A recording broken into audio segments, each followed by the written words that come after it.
¿Qué pasa cuando tú siempre cumples las tareas de tu equipo y el resto de colaboradores no lo hacen?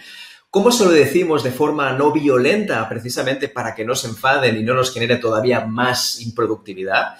Y sobre todo, ¿cuál es el coste de mantenerse callado o callada sin poder hacer nada y que esto te afecte negativamente a tu trabajo? Hola, ¿cómo estás? Soy Miquel Nadal, encantado de saludarte. Soy especialista en neuroproductividad. Y justamente en este vídeo me gustaría compartir lo siguiente, unos tips muy sencillos para que cuando veas que tu equipo no está cumpliendo, tú les puedes decir 4 cosas muy sencillas para que todo funcione.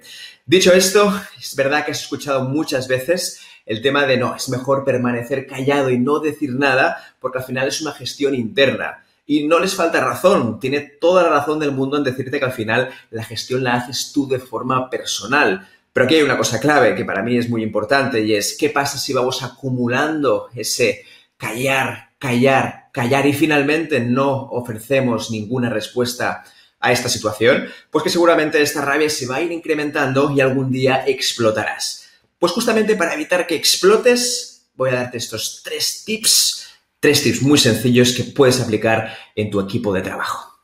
¡Vamos allá!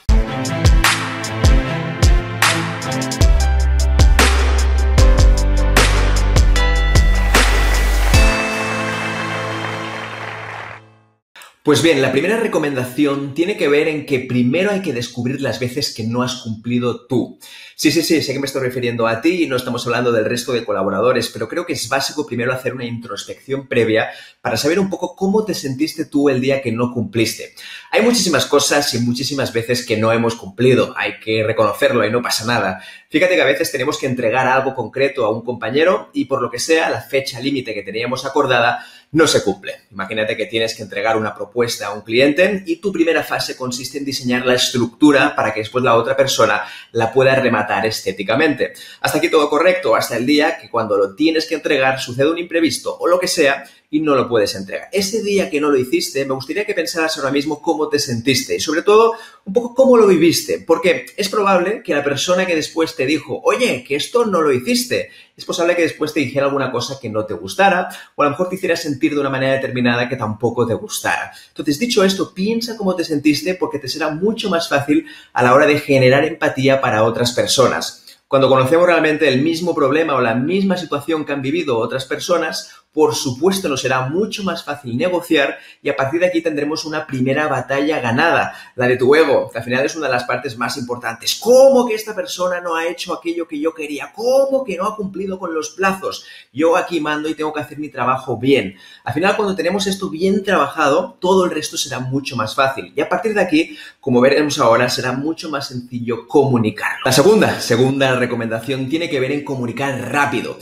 Una vez has hecho este metabolismo emocional, si se puede llamar así, es decir, simplemente has visto que hay una situación que no te gusta, no es bueno expresarlo al mismo momento que lo sientes, porque es muy probable que la intensidad emocional que estés viviendo en ese momento sea muy alta. Y cuando lo hacemos así, al final terminas explotando. Cuando ves a esa persona y ves la situación y tu intensidad emocional, lo que quieres primero de todo es estrangularla o simplemente le quieres decir cosas que no vendrían a cuento y de las cuales te vas a arrepentir. Como no queremos ningún tipo de violencia, esto es muy importante, la idea es solucionar el conflicto, o mejor dicho, gestionarlo, porque al final no lo podremos resolver, pero seguramente lo podremos buscar alguna alternativa mejor para las 2 partes, o las 3 partes, o las partes que estén implicadas. Entonces, en este caso, me gustaría sobre todo, y esto es muy importante, que no esperes a que la situación se enquiste. Sí, lo digo sobre todo porque hay muchísimas personas que no lo comunican, no dicen nada con la otra persona y al final un día, sorprendentemente, la otra persona no sabe por qué, explotan.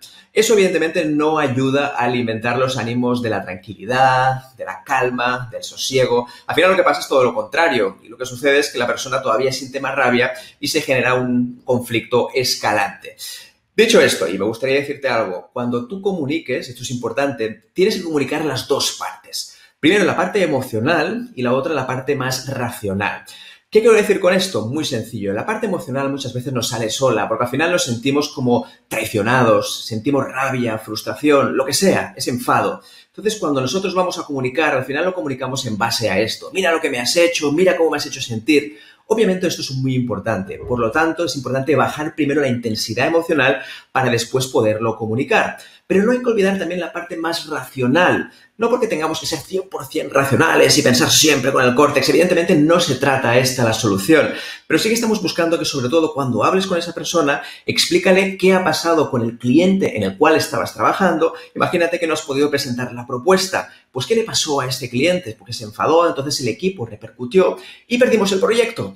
Esto también es poderoso a la hora de argumentarlo con tu compañero o compañera de trabajo. Y otra cosa también importante es, siempre que sea posible, da una alternativa. ¿Cómo lo hubieras hecho tú en tu caso o cómo crees que la otra persona lo pudiera haber hecho? Es decir, creo que es interesante buscar alternativas y no quedarse simplemente en el reproche y en la forma de decir, esto no estoy de acuerdo, espabilate para la siguiente ocasión. Por lo tanto, muy importante buscar alternativas, pero sobre todo ofrecer estos argumentos, los dos argumentos, tanto el racional como el emocional. Eso sí, como decíamos antes, hay una primera fase previa que tiene que ver contigo y en la forma que relacionas los conflictos y la forma en que los gestionas.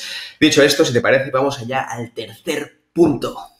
Y el tercer punto tiene que ver con hacer un informe semanal de tus avances, sobre todo con las personas en las cuales estás colaborando. No con todo el mundo, porque si no sería una locura, pero para eso la productividad personal es indispensable, porque al final lo que pasa muchas veces es que todo el mundo sabe lo que tiene que hacer, lo tiene en la cabeza y cada persona del equipo lo sabe perfectamente, pero esto no está escrito en ninguna parte, no tienes un documento compartido en el cual puedas ver los avances de otras personas.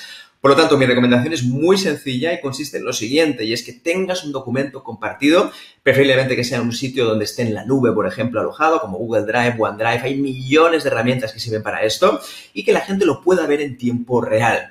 Esto es muy importante porque si no haces este informe, ¿de acuerdo? Ya veremos un poco cómo funciona, mucha gente no sabe muy bien lo que estás trabajando. Y al final, y esto pasa mucho en las empresas y en cualquier otra parte del mundo, todos vemos nuestra propia pantalla, todos vemos nuestro propio ombligo. Por eso, una vez tengas este documento, es importante que a la gente que esté trabajando contigo y que esté en tu mismo equipo de trabajo, les hagas nada, un pequeño correo, un pequeño escrito, un pequeño mensaje, lo que tú veas, el canal habitual de comunicación para estas cosas, y les escribas cuáles han sido las cosas que has hecho esta semana, cuál es el avance, cuáles son las cosas que prevés que necesitarás para la semana que viene, o cosas que ahora mismo no ves clara. Pues mira, no veo claro que podamos presentar este proyecto a este cliente por esta y por esta razón. El hecho de presentar los recursos que te faltan o las cosas claras que te faltan harán pensar que la otra persona no es porque tú no puedas o porque tú no quieras completar tu tarea, sino es porque tienes unos recursos que te faltan y que evidentemente te van a no permitir lograr lo que tenías en mente. Esto es muy importante de cara a solo las personas que están trabajando contigo en el mismo proyecto. Obviamente esto no tiene sentido hacerlo con todo el mundo. Es una locura intentar tratar de hacerlo con todo el mundo porque obviamente al final es un dispendio energético. Al final, ¿cuántos proyectos puedes estar trabajando? Depende de la persona, pero normalmente alrededor de 5, 6, 7 proyectos. No cuesta nada enviar 5 o 6 mensajes sobre tu avance. Además, esto es interesante tenerlo ya en forma de plantilla, en la cual cada vez que lo envíes, la única cosa que tienes que modificar sea la tarea que ha realizado esa misma semana.